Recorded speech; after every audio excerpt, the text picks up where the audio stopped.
natin ngayon ay oras natin ay 5:35. Temperature natin is -6.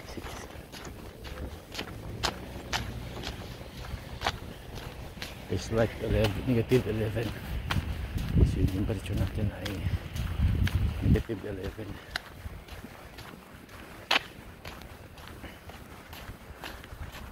Hindi pa nilagyan ng asin yung daanan natin dito. Pwede yung kalsada nilagyan ng asin, nalusaw na, pero dapat dito nilagyan din dito, baka mamaya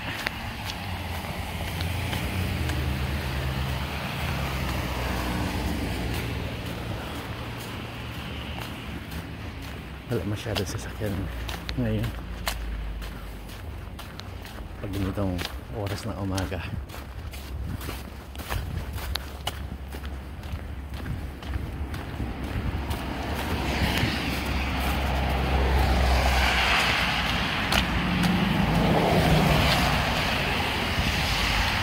Pero pag mga alas 8 marami ng sasakyan.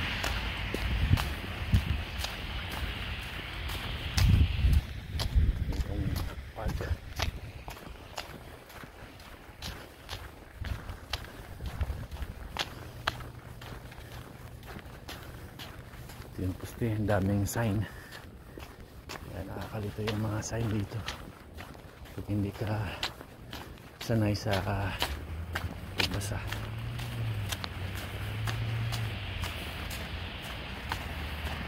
Yan o, snow o, pinabilang dito. Yan, mapahaba yan. Diyan lang sa gilid yan, pero binaboldos din to hanggang doon. Dito din sa gilid, hindi pa nga nalinisan dito.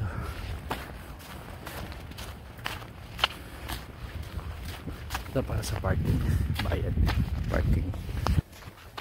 Yan, ito. Sige mga kabayan, sakay muna tayo. Kababa lang natin mga kabayan.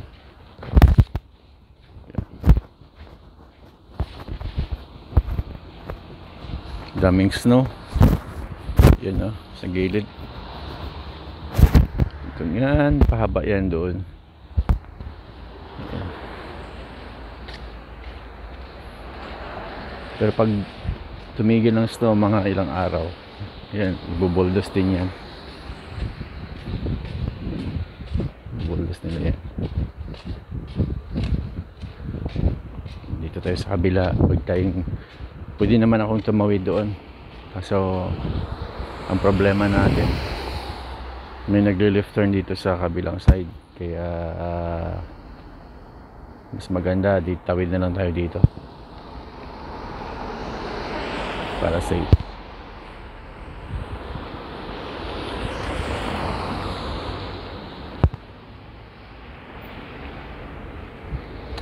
Mga kabayan, tayo tayo.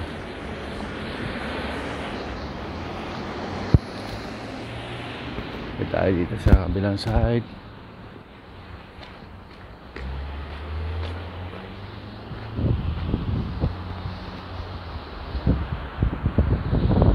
Halos karamihan na ilaw ng mga sasakyan ay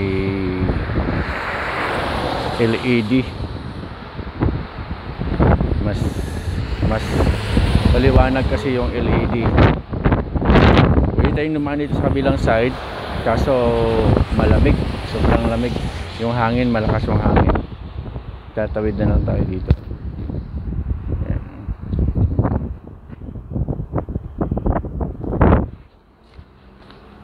Kaya ganda na. Dito tayo doon. Yan, tingnan mo siya, nagkikita siya. Yan, yung snow. Yung bisikleta, ayan o. Sira na to, ilang taon na yata hindi kinukuha to. Binabayaan na lang yung bike. Sa Pilipinas yan, wala, mapakinabangan pa yan.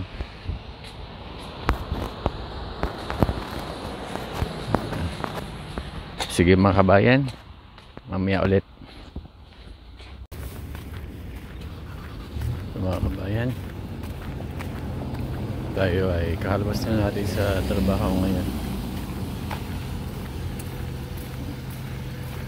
So malamig tayo ngayon. Ngayon mamaya at maya mag-uulan siya. Alas 3, 88%.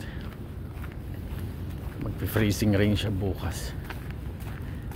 So pag nag-freezing rain, ito pag uulan mamaya, ito mga snow na tong gabundok na to, malulusaw yan, yung mga daanan nito. Pag nalusaw yan ng ulan, madulas yan. Delikado sa mga matatanda.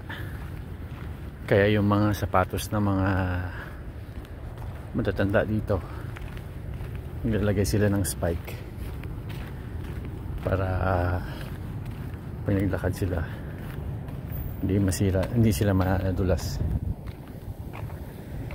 hindi sila maaksidente.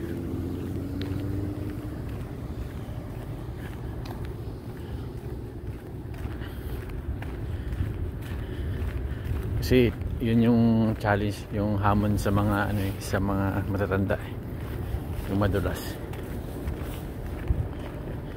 Kahit mismong ano, kahit mismong mga bata-bata pa,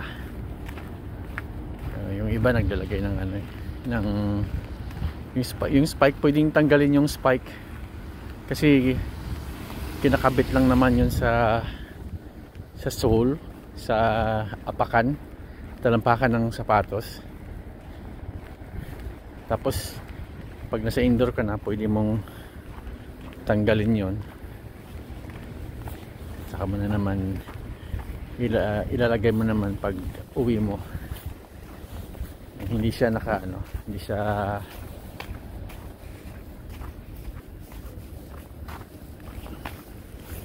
siya naka built in sa sapatos. Ayan. Lagay na naman natin yung isang kamay natin sa kabila. Ka-gloves ako ngayon, pero yung gloves ko hindi enough para maka resistant ng ano, ng lamig. Kaya kabilang kamay na naman tayo.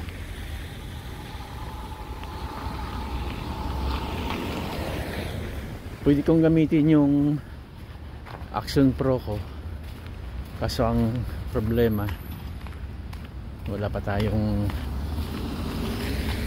memory card. So pag mga 20 minutes kasi yung video na nire-record ko, hindi kaya ng phone memory ng cellphone ko, kaya kailangan ko ng memory card sa phone para may transfer ko yung file ko galing sa Action Pro.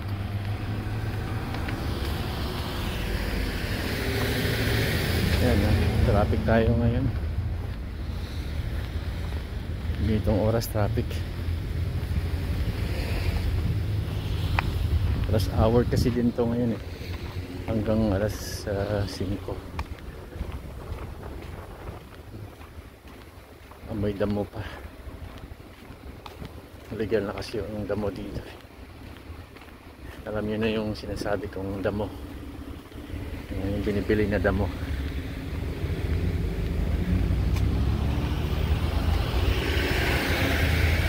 Pag mga sa metro ka, yung metro, tawag dito sa metro, sa atin tawag din subway train.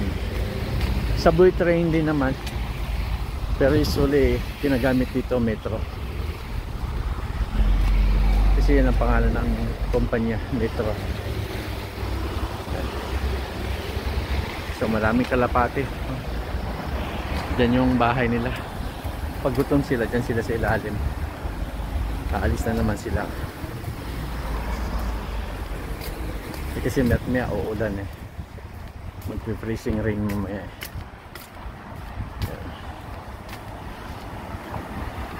Temperature natin ngayon -10. So feels like 13 o 14. So malamig tayong, kaya yung kamay ko kahit may gloves kaya niya lang 1 minute and 2 minutes maximum. Yan, kailangan mo nang itago yung kamay mo sa bulsa mo, sa bulsa ng coat mo, kasi nagkaka frostbite yung kamay mo.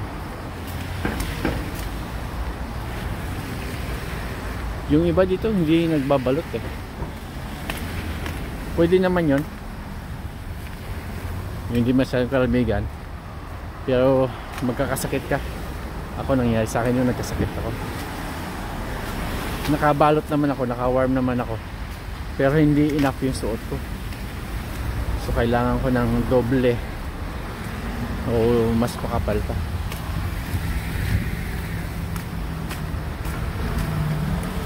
So, sige mga kabayan, kita-kits ulit tayo sa sunod na vlog ko.